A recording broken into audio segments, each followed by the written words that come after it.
Good evening, everyone, and welcome to another edition of the program. We call it You and the Economy. I am Bosin Omofaye, your anchor on the program. In the last 6 weeks, we've been bringing our spotlight on microfinance and how the Central Bank of Nigeria is seeking to enhance the contribution of this subsector to national economic development. Tonight, we'll summarize what we've been talking about in the past episode. We must always remember that a robust economic growth cannot be achieved without well-focused programs to reduce poverty through empowering the people by increasing their access to factors of production, especially credit. The latent capacity of the poor for entrepreneurship will be significantly enhanced through the provision of microfinance services to enable them engage in economic activities, be more self-reliant, increase employment, and enhance household incomes. Microfinance is therefore providing financial services to the poor who are not traditionally served by conventional financial institutions like commercial banks.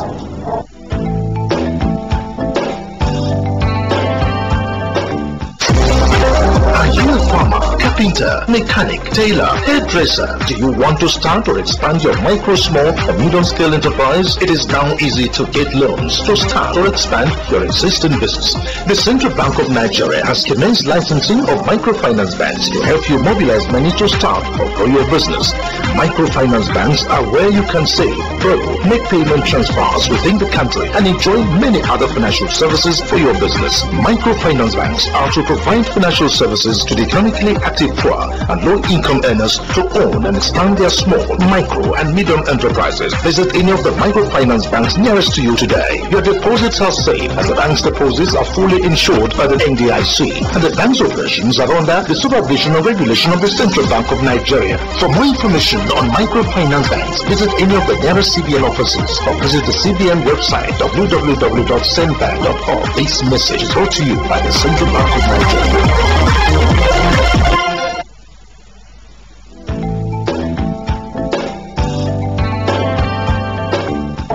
Now, there are three features that distinguishes microfinance firms from other formal financial products.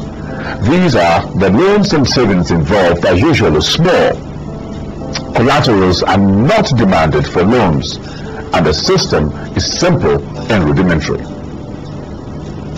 Ordinarily, the difference between commercial lending and microfinance lending is one of the critical differences is the fact, there are two of them I'll talk about. First of all, how you do business. You take banking to the grassroots when you are doing microfinance. But while you are doing commercial banking, the customers come. They come for your services. Because microfinance is to the poor and you go to them.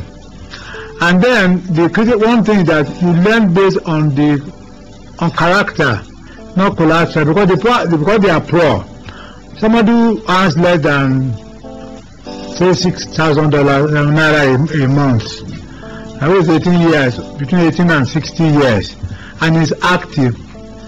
He may have just a fridge in the house, a bicycle, or it might be his food plates. What is the bank going to do with such a thing? So it's really not useful to the bank. So you depend on the character of the person you are lending to. And because they are small borrowers, one beautiful thing about them is that they always pay, even though they pay more higher interest than the commercial borrowers.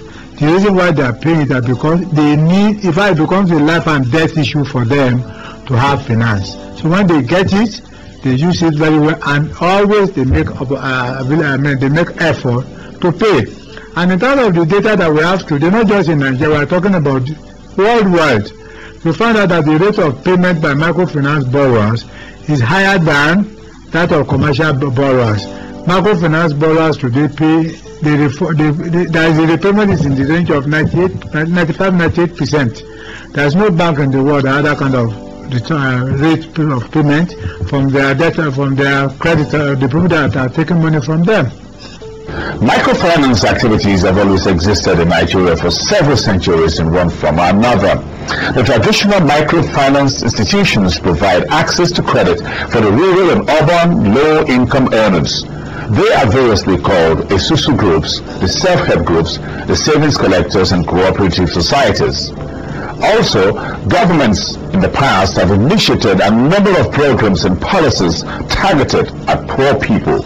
Examples of these include the rural banking programs, the Agricultural Credit Guarantee Scheme, the National Directorate of Employment, the People's Bank, Community Bank, and the National Poverty Eradication Program. But the existing microfinance institutions in Nigeria suffer a number of deficiencies. Key among these deficiencies are the underperformance of community banks and other microfinance institutions have been traced to incompetent management, weak internal control system, and poor corporate governance. Second, the weak financial base of many community banks cannot adequately provide a cushion for lending to micro-entrepreneurs without collateral. Only 75 out of 600 community banks examined by the Central Bank in 2005 had up to 20 million naira shareholders' funds unimpaired by losses. Third, under the existing arrangement, the size of the underserved market is large. The average banking density in Nigeria is a ratio of one bank to 33,000 Nigerians. In the rural areas, that figure goes up to a ratio of one bank to 57,000 Nigerians. Fourth, for reasons of these weaknesses, these institutions cannot access the large pool of international funds available from donor agencies. Secondly, as of December 2004, only 30% of the 29 billion naira of the Small and Medium Enterprises Equity Investment Scheme funds have been utilized. Now, to correct these lapses, the Central Bank in December of 2005 launched a new microfinance policy called the Microfinance Policy and Regulatory Framework. That policy created a 24-month window for groups and individuals in the business of microfinance to comply with the provisions of the new policy.